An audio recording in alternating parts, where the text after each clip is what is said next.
एक दिन पंडरीनाथ भगवान, सालों निकल गए, खूब प्रसिद्धि हो गई। पंडरीनाथ भगवान बोले कि अब समय आ गया, क्या? अब पुरंदर दास की परीक्षा लेनी, अब इसकी परीक्षा लेनी। तो कैसे परीक्षा लेंगे? तो मैंने कहा ना, इनसे बढ़िया स्क्रिप्ट राइटर नहीं है कोई।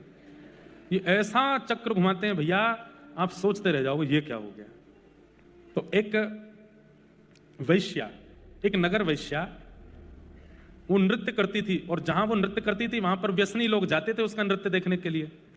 तो वो नृत्य करती थी अपने घर चलाने के लिए, वैश्या थी अपने घर पालन करने के लिए, लेकिन हृदय से परम भक्ता थी पंडरीनाथ भगवान की।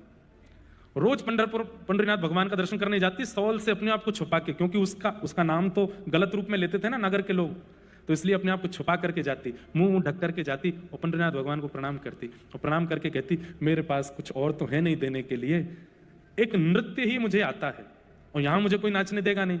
हे नाथ, मेरी भक्ति केवल इतनी है कि मैं रोज सज करके तैयार होकर के नृत्य इसलिए करती हूं कि किसी दिन उन व्यसनियों की भीड़ में आप आओगे मेरा नृत्य देखने, और मैं नाचूंगी, आप देखोगे।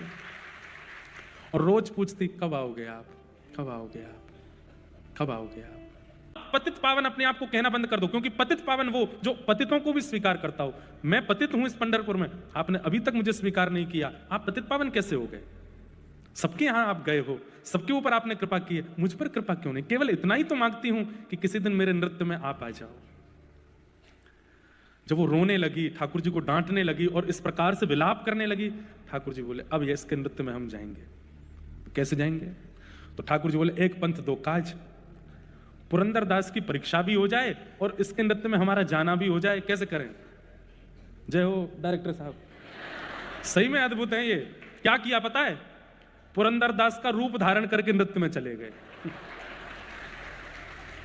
वैश्या नाच रही है और लोग बाग पी रहे हैं, खा रहे हैं, उस पर पैसे उड़ा रहे हैं, धुआं उड़ा रहे हैं और गंदी गंदी बातें कर रहे हैं। बिल्कुल बिल्कुल मतलब कोई धार्मिक व्यक्ति भी वहां प्रवेश ना करे, तिलक वाला भी प्रवेश ना करे, पुरंदर दास तो बहुत बड़ी बात है।